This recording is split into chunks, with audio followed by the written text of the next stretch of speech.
गुप्त नवरात्रि यह एक ऐसी नवरात्रि है जहां एक आम आदमी भी तांत्रिक बन सकता है। तांत्रिकों की शक्ति दोगुनी कर देती है यह गुप्त नवरात्रि।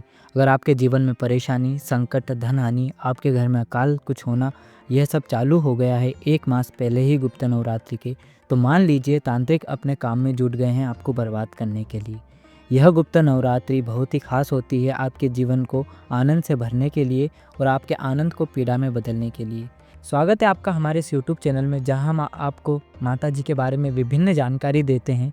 आज हम गुप्त नवरात्रि के महत्व को और 10 महाविद्या की साधना से कैसे आप अपने जीवन को खुशहाल बना सकते हैं, कैसे आप काले जादू को टोने टोट के और कैसे आप विभिन्न शक्तियों को प्राप्त कर सकते हैं, कैसे आप गुप्त नवरात्रि को खास बना सकते हैं अपने जीवन के लिए, कैसे आप अप्सरा साधना करके गुप्त नवरात्रि में आपके मन चाही चीज पा सकते हैं। 10 महाविद्या की साधना करने से आपको क्या प्राप्त होगा और 10 महाविद्या की साधना कितनी जरूरी है हमारे जीवन के लिए, यह सब हम आज आपको बताएंगे। शास्त्रों के अनुसार 10 महाविद्याओं को सिद्ध करने के लिए ऋषि विश्वामित्र और ऋषि वशिष्ठ ने बहुत प्रयास किए, लेकिन उनके हाथ सिद्धि नहीं लगी। बहुत समय के बाद ध्यान की स्थिति में उन्हें यह ज्ञान हुआ कि केवल गुप्त नवरात्रि में ही शक्ति के इन स्वरूपों को सिद्ध किया जा सकता है।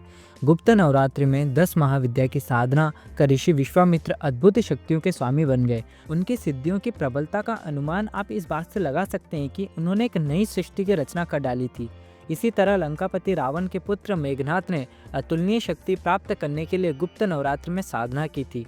शुक्राचार्य ने मेघनाथ को परामर्श दिया था कि गुप्त नवरात्रि में अपने कुल देवी निकुंबला देवी की साधना करके वह अजय बन सकता है। मेघनाथ ने ऐसा ही किया और शक्तियां हासिल कर राम रावण युद्ध में श्री राम जी और लक्ष्मण जी को नागपाश में बांध दिया था। यदि कोई नास्तिक इस समय मंत्र साधना कर ले तो उसका भी फल सफलता के रूप में अवश्य मिल जाता है।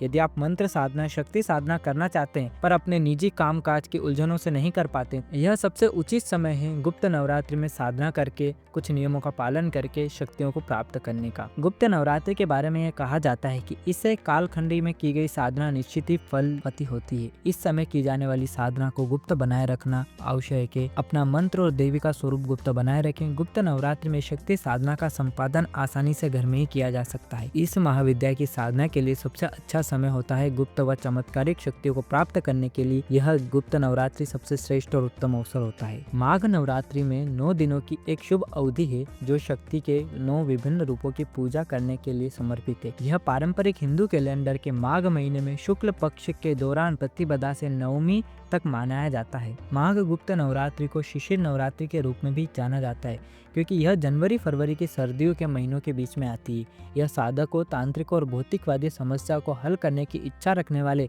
किसी भी व्यक्ति के लिए एक महत्वपूर्ण घटना है। माघ गुप्त नवरात्रि मुख्य रूप से भारत के उत्तरी राज्यों जैसे हिमाचल प्रदेश, पंजाब, हरियाणा, उत्तराखंड और उत्तर प्रदेश में मनाई जाती है। देवी भागवत के अनुसार जिस तरह वर्ष में 4 बार नवरात्र आते हैं, जिस प्रकार नवरात्रि में देवी के 9 रूपों की पूजा की जाती है, ठीक उसी प्रकार गुप्त नवरात्रि में 10 महाविद्याओं की साधना की जाती है। गुप्त नवरात्रि विशेषकर तांत्रिक क्रियाओं, शक्ति साधना, महाकाल आदि से जुड़े लोगों के लिए विशेष महत्व रखती है। इस दौरान देवी भगवती के साधक बेहद कड़े नियम के साथ व्रत और साधना करते हैं। इस दौरान लोग लंबी साधना कर दुर्लभ शक्तियों की प्राप्ति करने का प्रयास करते हैं। गुप्त नवरात्र के दौरान कई साधक महाविद्या, तंत्र साधना के लिए माँ काली, तारा देवी, त्रिपुर सुंदरी, भुवनेश्वरी देवी, छिन्नमस्तिका देवी, त्रिपुर भैरवी, माँ धूमावती, माता बगलामुखी, मातंगी और कमला देवी की पूजा करते हैं। संस्कृत व्याकरण के अनुसार नवरात्रि कहना त्रुटिपूर्ण है।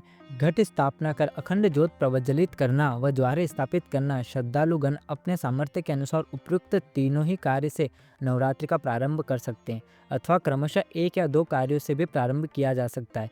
यदि यह भी संभव नहीं है तो केवल घट स्थापना करने से देवी का पूजा आरंभ किया जा सकता है। मान्यता अनुसार गुप्त नवरात्र के दौरान अन्य नवरात्रों की तरह ही पूजा करनी चाहिए। 9 दिनों के उपवास का संकल्प लेते हुए प्रतिपदा यानी पहले दिन घट स्थापना करनी चाहिए। घट स्थापना के बाद प्रतिदिन सुबह और शाम के समय माँ दुर्गा की पूजा करनी चाहिए।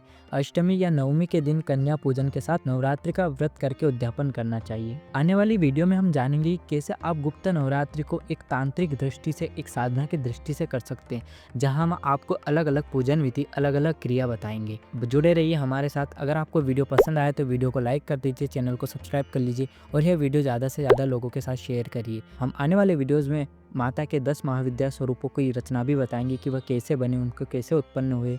सारी चीज़ें हम आप तक लाने की कोशिश करेंगे। जय माता दी।